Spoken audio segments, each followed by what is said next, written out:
64वां अध्याय नृग राजा की कथा। श्री सुखदेव जी कहते हैं, प्रिय परीक्षित, एक दिन सांब, प्रद्युम्न, चारुभानु और गद आदि यदुवंशी राजकुमार घूमने के लिए वन में गए। वहां बहुत देर तक खेल खेलते हुए उन्हें प्यास लग गई।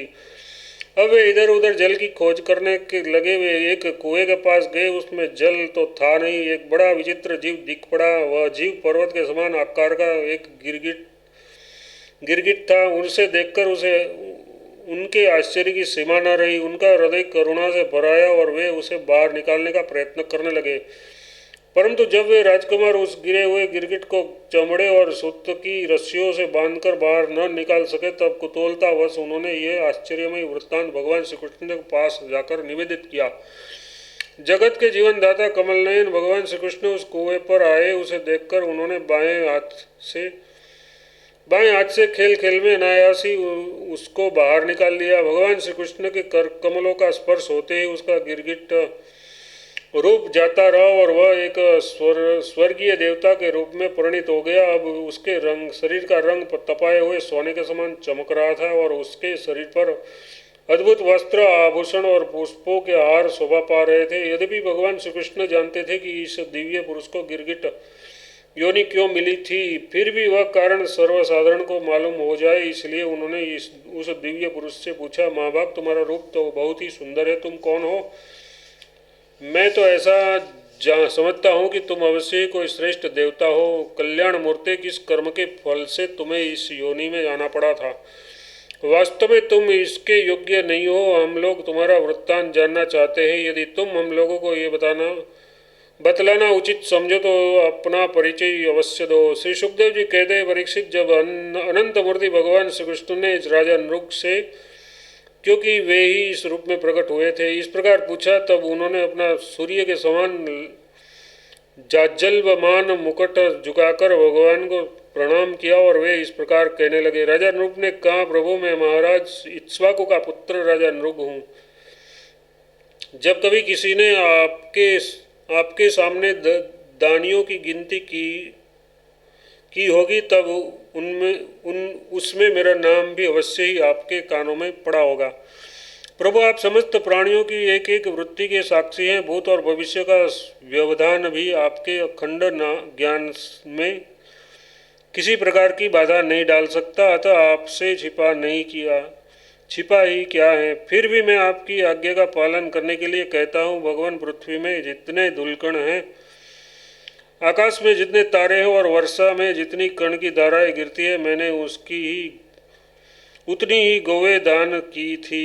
वे सभी गौवें दुधार, नौजवान, सीधी, सुंदर, सुलक्षणा और कपिला थी।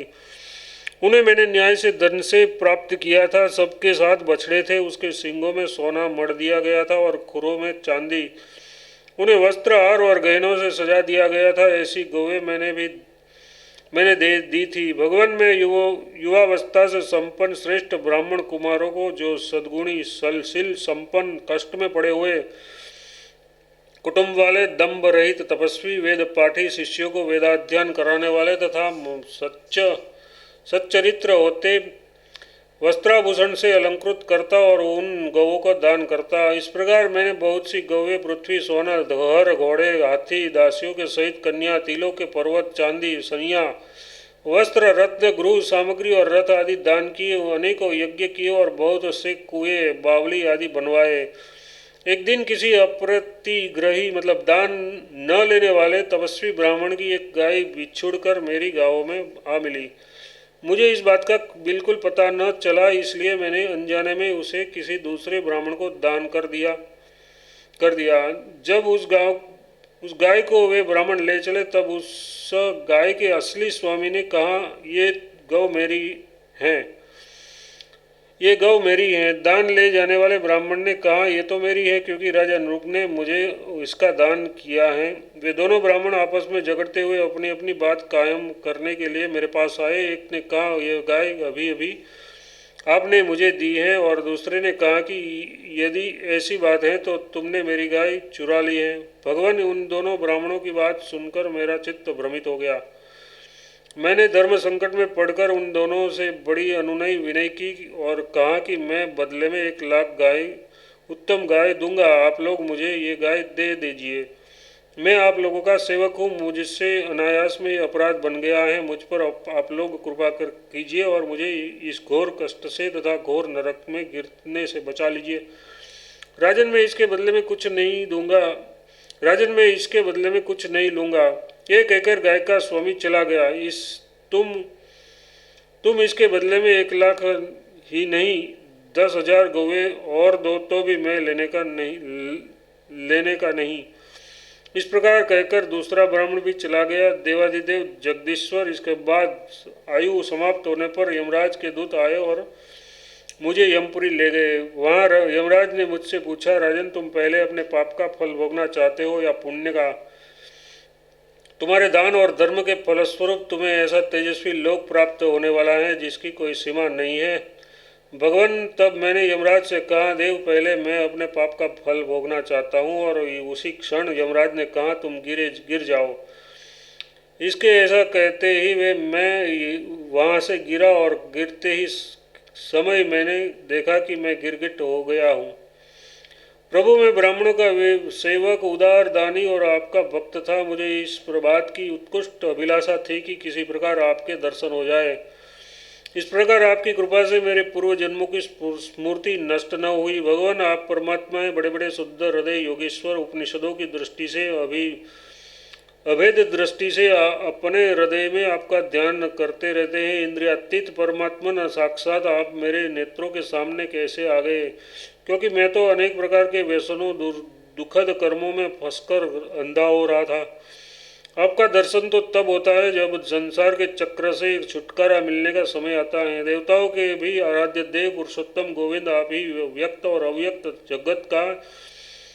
जगत तथा जीवों के स्वामी है। अविनाशी अच्युत, आपकी कीर्ति पवित्र है। अंतर्यामी नारायण, आप ही समस्त वृत्तियों और इंद्रियों के स्वामी है। प्रभु श्री कृष्ण, मैं अब देवताओं के लोक में जा रहा हूँ, आप मुझे आज्ञा दीजिए। आप ऐसी कृपा कीजिए कि मैं चाहे कहीं भी क्यों न रहूँ, मेरा चित्त सदा आपके चरण कमलों में लगा रहे। आप समस्त कार्यों और कारणों के रूप में विद्यमान है। आपकी शक्ति अनंत है और आप स्वयं ब्रह्म हैं। आपको मैं नमस्कार करता हूँ। सच्चिदानंद स्वरूप सर्वांतर्यामी वासुदेव श्री कृष्ण, आप समस्त योगों के स्वामी योगेश्वर हैं। मैं आपको बार बार नमस्कार करता हूँ। राजा नृप ने इस प्रकार कहकर भगवान की परिक्रमा की और उसके मुकुट से उनके चरणों का स्पर्श करके प्रणाम किया। फिर उनसे आज्ञा लेकर सबके देखते देखते ही वे श्रेष्ठ विमान पर सवार हो गए। राजा नृप के चले जाने पर ब्राह्मणों के परम प्रेमी, धर्म के आधार, देवकी नंदन भगवान श्री कृष्ण ने क्षत्रियों को शिक्षा देने के लिए यहाँ उपस्थित अपने कुटुंब के लोगों से कहा, जो लोग अग्नि के समान तेजस्वी हैं वे ही ब्राह्मणों का थोड़े से थोड़ा धन हड़प कर नहीं पचा सकते। फिर तो अभिमान वश झूठ मूठ अपने को लोगों का स्वामी समझते हैं, वे राजा तो क्या पचा सकते हैं। मैं हलाहल विष को विष नहीं मानता, क्योंकि उनकी चिकित्सा होती है। वस्तुतः ब्राह्मणों का धन ही परम विष है। उसको पचा लेने के लिए पृथ्वी में कोई औषधि, कोई उपाय नहीं है। हलाहल विष केवल खाने वाले का ही प्राण लेता है और आग भी जल के द्वारा बुझाई जा सकती है, परंतु ब्राह्मण के धन रूप अरणि से जो आग पैदा होती है वह सारे कुल को समूल जला डालती है। ब्राह्मण का धन आदि यदि उसकी पूरी संपत्ति लिए बिना भोगा जाए तब तो वह भोगने वाले, उसके लड़के और पुत्र इन 3 पीढ़ियों को ही चौपट करता है। परंतु यदि बलपूर्वक हट करके उसका उपभोग किया जाए तब तो पूर्व पुरुषों की 10 पीढ़ियाँ और आगे की 10 पीढ़ियाँ नष्ट हो जाती है। जो मूर्ख राजा अपनी राज्य लक्ष्मी के घमंड से अंधे होकर ब्राह्मणों का धन हड़पना चाहते हैं, समझना चाहिए कि वे जानबूझकर नरक में जाने का रास्ता साफ कर रहे हैं। वे देखते ही नहीं कि अर्धपतन के कैसे गहरे गड्ढे में गिरना पड़ेगा। जिन उदार हृदय और बहुकुटुंबी ब्राह्मणों की वृत्ति छीन लिए जाती है, उसके रोने पर उसके आंसू की बूंदों से धरती के जितने धूलिकण भीगते हैं, उतने कणों वर्षों तक ब्राह्मणों के स्वत्व को छीनने वाले उस उच्छल राजा और उसके वंशजों को कुंभिपाक नरक में दुख भोगना पड़ता है। जो मनुष्य अपनी या दूसरे की दी हुई ब्राह्मणों की वृत्ति उनकी जीविका के साधन छीन लेते हैं। वे 8,000 वर्ष तक निविष्ठा के कीड़े होते हैं। इसलिए मैं तो यही चाहता हूँ कि ब्राह्मणों का धन कभी भूली से भी मेरे कोष में न आए, क्योंकि जो लोग ब्राह्मणों के धन की इच्छा भी करते हैं उसे छीनने की बात तो अलग रही, वे इस मृत जन्म में अल्पायु शत्रुओं से पराजित और राज्य भ्रष्ट हो जाते हैं, और मृत्यु के बाद भी वे दूसरों को कष्ट देने वाले सांप ही होते हैं। इसलिए मेरे आत्मियों, यदि ब्राह्मण अपराध करे तो भी उससे द्वेष मत करो। वह मार ही क्यों न बैठे या बहुत सी गालियाँ या साप ही क्यों न दे, उसे तुम लोग सदा नमस्कार ही करो। जिस प्रकार मैं बड़ी सावधानी से तीनों समय ब्राह्मणों को प्रणाम करता हूँ, वैसे ही तुम लोग भी किया करो। जो मेरी इस आज्ञा का उल्लंघन करेगा उसे मैं क्षमा नहीं करूँगा, दंड दूंगा। यदि ब्राह्मण के धन का अपहरण हो जाए तो वह अपहत धन उस अपहरण करने वाले को अनजाने में उसके द्वारा ये अपराध हुआ हो तो भी अर्धपतन के गड्ढे में डाल देता है, जैसे ब्राह्मण की गाय ने अनजाने में उसे लेने वाले राजा नृप को नरक में डाल दिया था। परीक्षित समस्त लोगों को पवित्र करने वाले भगवान श्री कृष्ण द्वारका वासियों को इस प्रकार उपदेश देकर अपने महल में चले गए।